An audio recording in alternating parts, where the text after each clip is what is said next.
A Comissão de Constituição e Justiça do Senado aprovou a PEC dos militares que proíbe integrantes que estejam na ativa das Forças Armadas a disputarem eleições. Agora o texto segue para o plenário da Casa. De acordo com a proposta, no ato do registro da candidatura, o militar deve ser transferido para a reserva de imediato. O texto não contempla policiais e bombeiros militares, ou seja, agentes dessas categorias poderiam concorrer mesmo na ativa. Caio, a participação de militares da ativa na política deve ser limitada? Olha, Leandro, eu vejo com muita reticência qualquer cerceamento a direito político. A gente entende que a democracia, ela deve ser, vamos dizer assim, uma praça pública, né, para a satisfação dos interesses de representatividade da sociedade.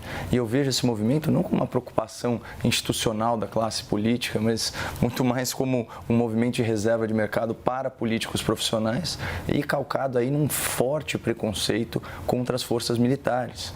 Se consultada fosse, a população certamente seria crítica a isso. E por que eu digo isso? Porque as Forças Armadas, como instituição, são a instituição mais respeitada do país. Assim, com uma distância gigante em relação, por exemplo, a partidos políticos, ao Congresso Nacional, à Câmara Federal, ao Senado.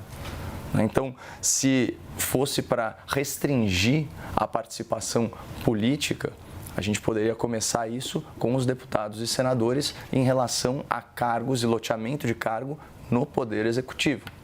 Essa medida, sim, faria sentido.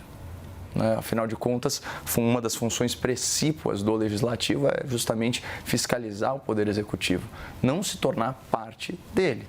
Então, isso eu não vejo com bons olhos. Agora, você ficar determinando qual categoria que pode e não pode participar da vida pública, né, e tornar a participação na vida pública, você atrelar um ônus a isso, né?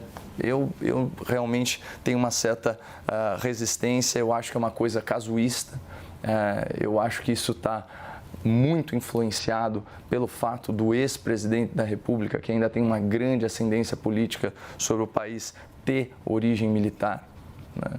Então, eu acho que é uma pauta extremamente casuísta, eu acho que ela é fundada em preconceito e não em grandes preocupações institucionais, e daí inclusive o timing, né, dessa medida, dessa proposta, e eu acho que ela não contempla a real visão da sociedade sobre as Forças Armadas, sobre os militares e esse tipo de coisa. Você vê que foi muito bem pontuado aí no enunciado da questão que policiais e bombeiros são excluídos, né, dessa relação. E por que isso? Porque realmente isso está sendo uma lei direcionada, né, inclusive para afetar a imagem das Forças Armadas, que tem sido aí chamuscada sobremaneira nos últimos tempos. Então, eu acho que cerceamento de liberdade de direito político é uma coisa que a gente tem que tomar muito, muito cuidado, até porque o Brasil já se notabiliza por não cumprir aí à risca o Pacto de San José da Costa Rica, e nós temos, por exemplo, uma das únicas democracias supostamente desenvolvidas no mundo que não permite sequer a candidatura independente. Nossa democracia tem porteiros e tem uma série de limitações para que o cidadão participe da vida pública. A participação de militares da ativa na política deve ser limitada? Claro que deve. Aliás, não só de militares. Já temos limitações hoje no Brasil. Juízes, por exemplo, não podem no exercício das suas atividades. Ministério Público não pode. Por que não podem?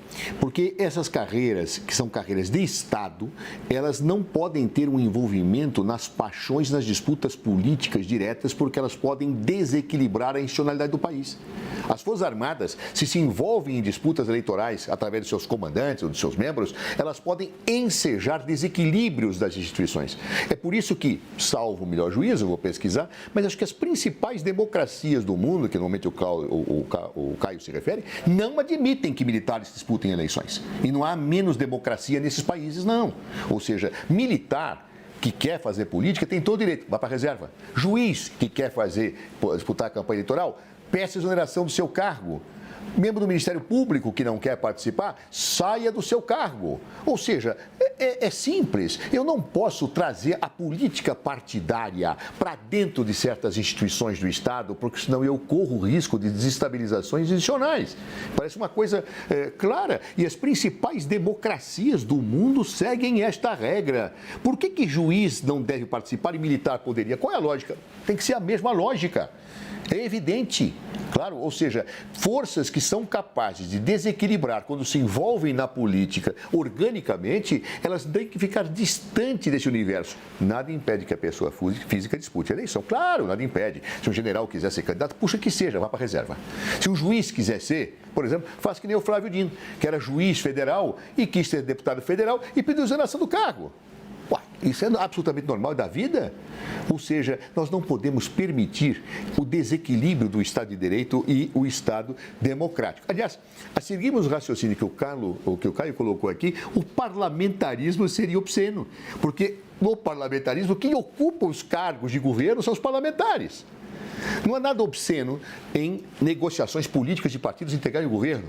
Isso é institucionalizado de forma clara no parlamentarismo e no presidencialismo pode haver, sim, que isto ocorra. O que não pode haver é promiscuidade. O que não pode haver é o toma lá, dá cá. Coisa que, aliás, Jair Bolsonaro era contrário, não é? Antes de chamar o Centrão para compor o governo. Mas este é um outro capítulo de uma outra história.